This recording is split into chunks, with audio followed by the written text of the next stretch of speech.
थोड़ा डूबूंगा मगर मैं फिर तैराऊंगा। ऐ जिंदगी तू देख मैं फिर जीत जाऊंगा। बहुत ही गर्व का दिन है आज हम सभी भारतीयों के लिए, क्योंकि हमारे देश की बेटियों ने एक ऐसा काम ही किया है। नमस्कार दोस्तों, मैं आपका वैभव आपके अपने चैनल सक्सेस विद वीएससी में आप सभी का तहे दिल से स्वागत करता हूं। सबसे पहले जितने भी लोग लाइव जुड़े हुए हैं, एक एक बार लाइक बटन पर प्रेस कर दें और एक एक बार दोस्तों के साथ शेयर कर दें। आज की पहली और इम्पॉर्टेंट न्यूज़ बहुत ही ज़्यादा गर्व फील करा रही है हम सभी भारतीयों को। क्या है न्यूज़, आइए ध्यान से देखते हैं। कल फाइनल था अंडर 19 वीमेन टी20 वर्ल्ड कप का और अंडर 19 टी20 वर्ल्ड कप जो महिलाओं का था, इसके फाइनल में भारत ने इंग्लैंड को 7 विकेट से हराकर पूरे टूर्नामेंट को जीतकर वर्ल्ड चैंपियन का टैग अपने नाम कर लिया है। तो हमारे देश की बेटियों ने बहुत ही ज़बरदस्त काम किया है।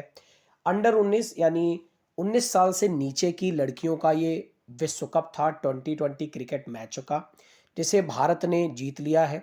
लगातार इंग्लैंड की टीम जीतती आ रही थी, लेकिन भारत के सामने उसने फाइनल मैच में घुटने टेक दिए। तो याद रखिएगा, अंडर 19 महिला टी20 विश्व कप के फाइनल में भारत ने इंग्लैंड को 7 विकेट से हराकर टूर्नामेंट को जीत लिया है। टीम इंडिया ने इस विश्व कप के पहले संस्करण को ही जीतकर इतिहास रच दिया है। इंग्लैंड पहले खेली थी और मात्र 69 रन बना पाई, जिसको भारत ने आसानी से जीत लिया। उम्मीद करता हूं पहली न्यूज़ आपको बहुत ही ज़्यादा अच्छे से क्लियर हो गई होगी और मैं ये भी उम्मीद कर सकता हूं कि आपको बहुत ही ज़्यादा प्राउड फील हो रहा होगा अपने भारतीय होने पर। चलिए कुछ और पॉइंट इस फाइनल वर्ल्ड कप से जान लेते हैं। तो बात करें प्लेयर ऑफ द मैच कौन नहीं, तो प्लेयर ऑफ द मैच जिन्होंने इस मैच में सबसे अच्छा प्रदर्शन किया, टितास संधू रही, जिन्होंने 2 विकेट लिए थे 4 ओवर में 6 रन देकर, ये बनी है प्लेयर ऑफ द मैच। और प्लेयर ऑफ द सीरीज रही है ग्रेस श्रीवेनस। उम्मीद करता हूं पॉइंट क्लियर हो गए होंगे। अब ये भी जान लेते हैं कि अंडर 19 महिला विश्व कप जो खत्म हुआ है, इसमें कैप्टन कौन थे। तो याद रखिए, भारतीय महिला टीम की कैप्टन थी सैफाली वर्मा, जिन्हें वीरेंद्र सहवाग से जिनकी तुलना की जाती है, भारत के पूर्व क्रिकेटर थे वीरेंद्र सहवाग। इसके अलावा इंग्लैंड की कैप्टन कौन थी, तो ये थी ग्रेस स्क्रीवेनस, जिनको ही प्लेयर ऑफ द सीरीज मिला है। तो ये सारे पॉइंट आप याद रखिएगा। पहला पॉइंट, महिला टी20 विश्व कप कौन जीता है, तो भारत जीता है। किसको हराकर, इंग्लैंड को हराकर। भारत की कैप्टन कौन थी, तो सैफाली वर्मा। भारत की तरफ से प्लेयर ऑफ द मैच कौन बना है, तो तितास साधु। और इसके अलावा प्लेयर ऑफ द सीरीज कौन बना है, तो इंग्लैंड की कैप्टन ग्रेस श्रीवेनस। उम्मीद करता हूं ये सारे पॉइंट आपने बहुत ही अच्छे तरीके से क्लियर कर लिए होंगे। तो ऐसे क्षण बहुत ही ज़्यादा गर्व महसूस कराते हैं जब हमारे देश की लड़कियां बहुत ही बड़े बड़े काम करती हैं, और हमारे देश में लड़कियों को काफ़ी ज़्यादा बढ़ावा भी मिलना चाहिए, जिससे वो आगे आने वाले समय में बहुत ही सारे मेडल्स ला सके हमारे देश के लिए। तो न्यूज़ पहली क्लियर हो गई होगी। चलिए बढ़ते हैं आज की दूसरी इंपॉर्टेंट न्यूज़ की तरफ। दूसरी न्यूज़ है तीसरा वार्षिक ऑरेंज फेस्टिवल 2023, जिसे मनाया गया है नागालैंड की कैपिटल कोहिमा में। तो जिले में जैविक संतरे की फसल को चिन्हित करने के लिए नागालैंड के रसोमा गांव में 2 दिन का ऑरेंज फेस्टिवल, जिसका तीसरा संस्करण आयोजित किया गया। इस संतरा उत्सव को 24-25 जनवरी तक आयोजित किया गया था। संतरा उत्सव गांव से कटे हुए संतरों को प्रदर्शित करने के लिए आयोजित किया जाता है। मैंने कई बार इस क्वेश्चन को एग्जाम में देखा हुआ है कि किस एक राज्य में संतरा फेस्टिवल मनाते हैं, तो याद रखिएगा ऑरेंज फेस्टिवल नागालैंड में मनाते हैं। कैपिटल वहाँ की क्या है, कोहिमा। और नागालैंड हमारे देश का एकमात्र ऐसा राज्य है जहाँ पर पूरी तरीके से इंग्लिश लैंग्वेज को फॉलो किया जाता है। नागालैंड के कौन है वर्तमान में राज्यपाल, आप कमेंट कॉलम में आंसर जरूर करिएगा। अब यहाँ पर पर्व से बात आई है, फेस्टिवल से बात आई है, तो क्या आप जानते हैं खर्ची पूजा फेस्टिवल किस एक राज्य में मनाते हैं? चलिए बताइए आप। बिहू फेस्टिवल किस एक राज्य में मनाते हैं? तो ये असम में मनाते हैं। अब बिहू फेस्टिवल कितने प्रकार का होता है, अब ये आप कमेंट कॉलम में बताएंगे। संगाई फेस्टिवल कहाँ का फेस्टिवल है, बताइए कमेंट कॉलम में। वांगला फेस्टिवल कहाँ का है, तो मेघालय का है। सिगमो कहाँ का है, तो गोवा का है। तमाशा और लावड़ी कहाँ का है, तो महाराष्ट्र का है। इसके अलावा और बात करें, रऊफ कहाँ का है, आप कमेंट कॉलम में बताएंगे। इसके अलावा खीर भवानी मेले की बात करें, बहुत ही फेमस है, जम्मू कश्मीर में मनाते हैं। हेमिस फेस्टिवल को कहाँ मनाते हैं, तो लद्दाख में मनाते हैं। अच्छा, हेमिस के नाम से तो नेशनल पार्क भी वहाँ पड़ता है। जी हाँ, बिल्कुल सही सुना आपने, हेमिस नेशनल पार्क लद्दाख में पड़ता है, जो कि क्षेत्रफल के मामले में भारत का सबसे बड़ा नेशनल पार्क भी है। ठीक है गाइस, तो ये थी आज की दूसरी न्यूज़। बढ़ते हैं अगली न्यूज़ की तरफ। अगली न्यूज़ है फोर्ब्स की लिस्ट से। तो फोर्ब्स पत्रिका है, फोर्ब्स मैगजीन है, जो कि हर वर्ष लिस्ट निकालती है। तो फोर्ब्स की लिस्ट में चौथे से 7वें स्थान पर खिसक गए हैं अडानी, यानी गौतम अडानी। तो भारत के सबसे अमीर कारोबारी गौतम अडानी की संपत्ति में 2 दिनों में भारी गिरावट आ गई और दुनिया के अमीरों की लिस्ट में टॉप 5 की सूची से भी बाहर हो गए हैं। फोर्ब्स रियल टाइम बिलियनियर की लिस्ट में चौथे स्थान से खिसक कर वो 7वें स्थान पर पहुंच गए हैं। फिलहाल उनकी संपत्ति, अगर आप संपत्ति नहीं भी जानेंगे तो कोई दिक्कत नहीं है, ठीक है। अदानी की संपत्ति में एक गिरावट हिंडनबर्ग रिसर्च की रिपोर्ट में सामने आई है। तो याद रखिएगा दोनों पॉइंट। पहला पॉइंट, फोर्ब्स की लिस्ट के अनुसार चौथे से 7वें स्थान पर गौतम अडानी आ गए हैं, जो कि अडानी ग्रुप के मालिक हैं। और किसके द्वारा रिपोर्ट आई है, तो हिंडनबर्ग रिपोर्ट के द्वारा इस आंकड़े को बताया गया है। तो याद रखिएगा। बात करें अगर एशिया के रिचेस्ट पर्सन कौन है, तो ये जैकमा है, जो कि चाइना से बिलोंग करते हैं या जापान से, ये आप कमेंट कॉलम में बताएंगे। और इनकी कंपनी का नाम क्या है, ये भी आप कमेंट कॉलम में बताएंगे। भारत से अमीरों की बात करें तो भारत से अमीरों की लिस्ट में टॉप पर रहते हैं मुकेश अंबानी। और विश्व से अमीरों की लिस्ट में बात करें तो नन अदर देन टेस्ला और ट्विटर के वर्तमान मालिक, क्या नाम है इनका, एलन मस्क। ठीक है गाइस, चलिए बढ़ते हैं आज की अगली न्यूज़ की तरफ। अगली न्यूज़ है, साउथ अफ्रीका से भारत आएंगे 100 से ज़्यादा चीते। अभी आपको याद होगा कुछ दिन पहले ही नरेंद्र मोदी जी का जब बर्थडे था, उस दिन नमीबिया से चीते लाए गए थे, और अब साउथ अफ्रीका से भारत आएंगे 100 से ज़्यादा चीते, ऐसा प्लान बनाया जा रहा है। तो दक्षिण एशियाई देशों में चीतों को फिर से लाने की महत्वाकांक्षी परियोजना के तहत साउथ अफ्रीका ने भारत को 100 से ज़्यादा चीते देने का समझौता किया है। पर्यावरण मंत्रालय ने बताया है, जैसे कि पिछले साल सितंबर में नमीबिया से 8 चीते आए थे, तो उनके आने के बाद 12 चीतों का एक जत्था अगले महीने भारत फिर से आएगा। मंत्रालय की तरफ से बताया गया कि अगले 8 से 10 सालों तक हर साल 12 चीते भेजने की योजना है, यानी 8 से 10 सालों में भारत में लगभग 100 चीते लाए जाएंगे साउथ अफ्रीका से भारत। तो इम्पोर्टेंट न्यूज़ है। अब आप ये बताइए जरा, नमीबिया देश की चर्चा हो गई है, ऐसे ही एग्जाम में क्वेश्चन आता है और आपको लगता है स्टैटिक जी कैसे आया हुआ है, जबकि क्वेश्चन करंट अफेयर से जुड़ा हुआ होता है। नमीबिया देश की बात आई तो हो सकता है एग्जामिनर आपसे पूछ दे नमीबिया की कैपिटल क्या है। तो चलिए कमेंट कॉल में जाकर आंसर दीजिए, नमीबिया की कैपिटल क्या है। ठीक है। साउथ अफ्रीका की बात करें तो अफ्रीका महाद्वीप में बसा हुआ एक देश है। और क्या आप जानते हैं अफ्रीका महाद्वीप में बसा हुआ कौन सा देश सबसे ज़्यादा गरीब देश माना जाता है? आप कमेंट कॉलम में आंसर करिए। बढ़ेंगे आज की अगली इंपॉर्टेंट न्यूज़ की तरफ। अगली न्यूज़ है टोयोटो कंपनी से।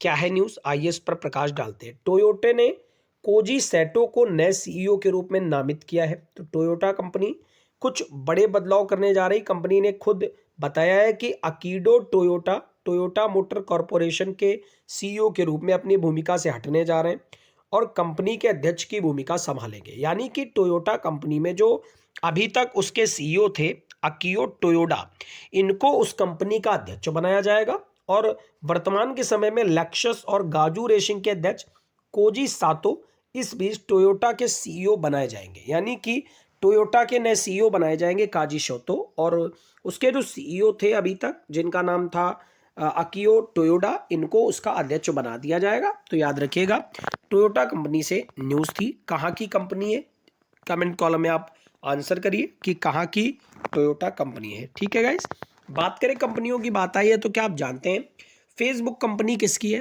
तो ये मार्क जुकरबर्ग की है, जिसकी स्थापना 2004 में करी गई थी। ठीक है। इसके अलावा क्या आप जानते हैं ट्विटर कंपनी किसकी है? तो ये वर्तमान समय में एलन मस्क की है। आपको याद होगा इसको एलन मस्क ने पिछले साल ही अपने अधिग्रहण में कर लिया था, और हमारे जो सीईओ थे ट्विटर के पराग अग्रवाल, इनको भी हटा दिया था। ठीक है। तो ये सारे पॉइंट आपको याद रखने पड़ेंगे। अब आप कमेंट कॉलम में ये बताइए एप्पल के सीईओ वर्तमान में कौन है, और माइक्रोसॉफ्ट से जुड़ा हुआ कौन है, यानी माइक्रोसॉफ्ट के संस्थापक कौन है। इसके अलावा गूगल की बात करें तो कौन है? सुंदर पिचाई। ठीक है, सुंदर पिचाई गूगल के संस्थापक है, और सर्जेई बिन और लैरी पेज ने इसकी स्थापना करी थी। उम्मीद करता हूँ सारे पॉइंट क्लियर हो गए होंगे। अगली न्यूज़ की तरफ बढ़ेंगे। अगली न्यूज़ क्या है, आइए ध्यान से देखते हैं।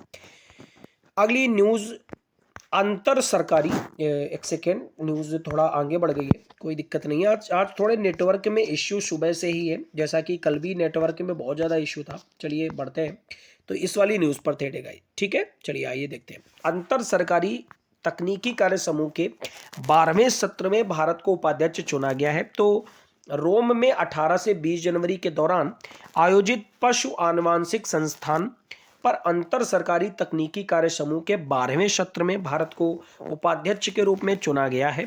भारतीय कृषि अनुसंधान परिषद यानी ICAR के उप महानिदेशक और राष्ट्रीय समन्वयक डॉक्टर BN त्रिपाठी ने इस सत्र की अध्यक्षता करी और दूत के प्रमुख के रूप में भूमिका निभाई। तो याद रखिएगा, अंतर सरकारी तकनीकी कार्य समूह के 12वें सत्र में भारत को उपाध्यक्ष इसका चुना गया है। कमेंट कॉलम में जरा आंसर करिए कि अंतर सरकारी तकनीकी कार्य समूह के वर्तमान में महानिदेशक कौन है, क्योंकि यहां तो मैंने उप महानिदेशक भारतीय कृषि अनुसंधान परिषद के बताए थे। आपको बताना है अंतर सरकारी तकनीकी कार्य समूह के वर्तमान में महानिदेशक कौन है। कमेंट कॉलम में बताइए। हम बढ़ते हैं अगली न्यूज की तरफ। अगली न्यूज है रेलवे स्टेशन से, बहुत इंपॉर्टेंट न्यूज है रेलवे एग्जाम्स के लिए। विशाखापत्तनम रेलवे स्टेशन को ग्रीन रेलवे स्टेशन सर्टिफिकेट से सम्मानित किया गया है। तो विशाखापत्तनम रेलवे स्टेशन को हरित अवधारणाओं को अपनाने के लिए इंडियन ग्रीन बिल्डिंग काउंसिल द्वारा उच्चतम प्लेटिनम रेटिंग के साथ हरित रेलवे स्टेशन प्रमाण पत्र दिया गया है। IGBC द्वारा दिए जाने वाली रेटिंग में प्लेटिनम सर्वश्रेष्ठ रैंकिंग होती है और इस पहल को अपनाने से नेगेटिव पर्यावरणीय प्रभाव को काफी हद तक कम किया जा सकता है। तो याद रखिएगा, विशाखापत्तनम रेलवे स्टेशन को ग्रीन रेलवे स्टेशन सर्टिफिकेट से सम्मानित किया गया है। रेलवे बोर्ड के वर्तमान में कौन है अध्यक्ष, क्या आप जानते हैं? अभी कुछ दिन पहले ही बने थे, हर वर्ष 1 जनवरी को बनते हैं। तो बताइए जरा रेलवे बोर्ड के वर्तमान में सचिव कौन है। इसके अलावा बात करें भारतीय रेलवे की, पहली बार रेल मुंबई से ठाणे के बीच चलाई गई थी, आप जानते ही हैं। रेलवे मंत्री वर्तमान में कौन है, तो ये अश्विनी वैष्णव है। अच्छा, स्वतंत्र भारत के पहले रेलवे मंत्री कौन थे, तो ये जान मथाई थे। अब एक क्वेश्चन मैं आपसे डेली पूछता हूं, मेरा क्वेश्चन पूछने का केवल एक यही उद्देश्य होता है, ज्यादा से ज्यादा मैं क्वेश्चन पूछूंगा तो आपके बार बार कान में वो चीज गूंजेगी और आपके कान में कहीं ना कहीं, आपके माइंड में कहीं ना कहीं वो चीज स्ट्राइक कर जाएगी, हमेशा के लिए बच जाएगी। चलिए बताइए, स्वतंत्र भारत की पहली महिला केंद्रीय मंत्री कौन थी? आपको हिंट भी देता हूं मैं, ये स्वास्थ्य मंत्री के पद पर थी। अब आप नाम बताइए। हम लोग बढ़ते हैं अगली न्यूज की तरफ, ठीक है गाइस। चलिए अगली न्यूज है वीरता पुरस्कारों से। तो वीरता पुरस्कार, राष्ट्रपति जी ने 412 वीरता पुरस्कारों को मंजूरी दी थी। 74वें गणतंत्र दिवस की पूर्व संध्या और सशस्त्र बलों के कर्मियों और अन्य के लिए 6 कीर्ति चक्र, 15 शौर्य चक्र सहित 412 वीरता पुरस्कारों को मंजूरी दी थी। इनमें 4 मरणोपरांत सहित 6 कीर्ति चक्र और 2 मरणोपरांत सहित 15 शौर्य चक्र शामिल है। इनमें एक बार 2 सेना मेडल, 92 सेना मेडल, 4 मरणोपरांत, 1 नौसेना मेडल, 7 वायुसेना मेडल और 29 परम विशिष्ट सेवा मेडल शामिल है। तो इनकी गिनती याद रखिएगा कि वीरता पुरस्कार के तहत 412 पुरस्कार दिए गए। किनके द्वारा? तो राष्ट्रपति महामहिम के द्वारा ये पुरस्कार दिए जाते हैं। इसके अलावा आपको याद होगा, मैंने आपको बताया हुआ है कि पद्म विभूषण, पद्मश्री और पद्म भूषण पुरस्कार भी दिए जा चुके हैं। अच्छा, इनकी एक लिस्ट मैं कल या परसों में आपके बीच डाल दूंगा एक वीडियो करके, जहां पर मैं एक एक व्यक्ति को डिस्कस करूंगा कि किनको कौन सा अवार्ड दिया गया है। आगामी परीक्षाओं के लिए पद्म पुरस्कार से रिलेटेड न्यूज आएगी ही आएगी, ठीक है गाइस। इसके अलावा आपको बहुत ज्यादा फोकस करके चलना है, क्योंकि 1 फरवरी आ रहा है और 1 फरवरी जैसे ही आएगा तो हमें बजट पर भी नजर गड़ा के रखनी है कि इस बार बजट में क्या होता है, ठीक है। चलिए बढ़ते हैं अगली न्यूज की तरफ। अगली न्यूज है पर्यटन मंत्रालय से। क्या है न्यूज, आइए ध्यान से देखते हैं।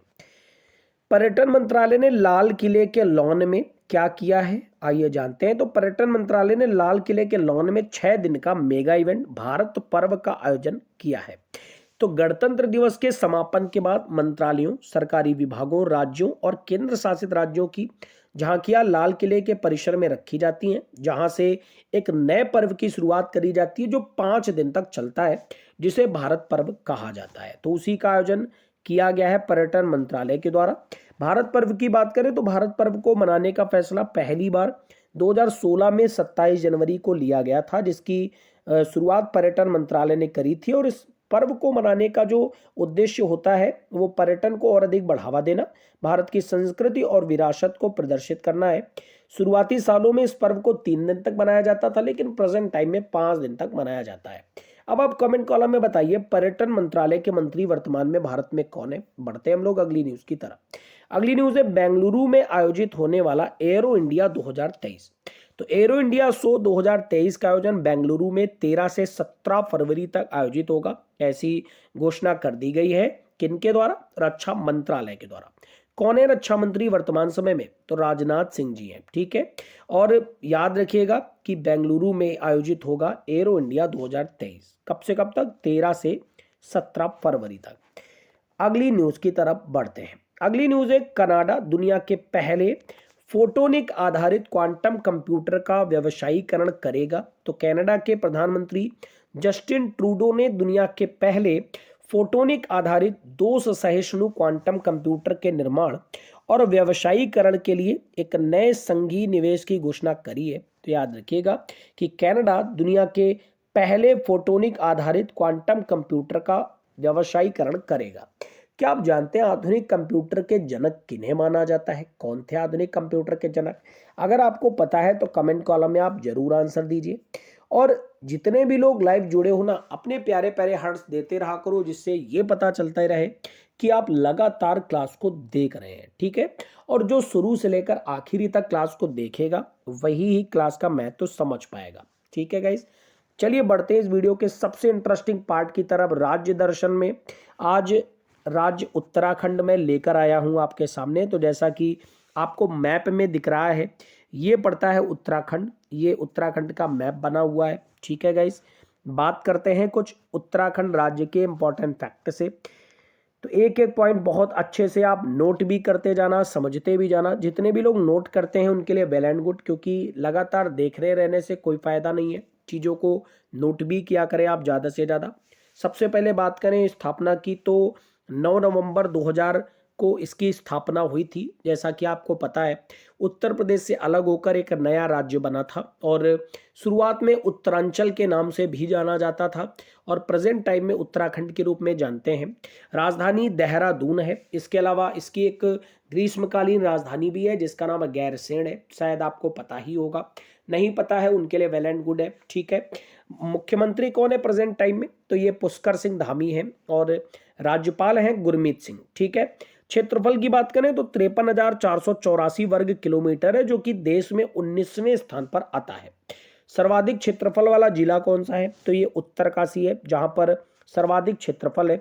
न्यूनतम क्षेत्रफल वाला जिला कौन सा है? तो याद रखिएगा चंपावत जिला है न्यूनतम क्षेत्रफल वाला। विस्तार की बात करें तो 28 डिग्री 43 मिनट नॉर्थ अक्षांश से 31 डिग्री 27 मिनट नॉर्थ अक्षांश और 77 डिग्री 34 डिग्री ईस्ट देशांतर से 81 डिग्री 2 मिनट देशांतर ईस्ट देशांतर तक, ठीक है गाइस। तो ये आप नहीं भी अगर याद करेंगे, विस्तार तो इतना ज़्यादा कोई इंपॉर्टेंट नहीं है, लेकिन जो स्टेट लेवल की परीक्षाएं होती हैं, जो उसी राज्य की परीक्षाएं होती है, उसके लिए इंपॉर्टेंट होता है, ठीक है। तो मेरा तो वीडियो ग्लोबली चल रहा है, तो सारे लोग इसको पढ़ेंगे, तो मैं आपको ये भी लर्न करने को बोल रहा हूँ, ठीक है। कुल जिले कितने? तो 13 हैं। लोकसभा सदस्य कितने हैं? तो याद रखिएगा 5 हैं। अगर आगे बात करें राज्यसभा सदस्य कितने हैं? तो 3 हैं। विधानसभा सदस्य कितने? 70 हैं। जनसंख्या की अगर बात करें तो देश में 19वें स्थान पर जनसंख्या के मामले में आता है। लगभग 1 करोड़ के आसपास यहाँ की जनसंख्या है, और देश में 19वें स्थान पर आता है। साक्षरता की बात करें तो लगभग 79 से 80% लोग साक्षर हैं, जिसमें से पुरुष लगभग 88% और महिलाएं लगभग 71% साक्षर हैं। लिंगानुपात की अगर बात करें तो 963 प्रति 1000 पर है। प्रथम राज्यपाल कौन थे? तो सुरजीत सिंह बरनाला प्रथम राज्यपाल थे। प्रथम मुख्यमंत्री कौन थे? तो ये थे नित्यानंद स्वामी। राजकीय वृक्ष कौन सा है? तो राजकीय वृक्ष है ब्रंश का। और राजकीय पुष्प कौन सा है? तो ब्रह्म कमल राजकीय पुष्प है।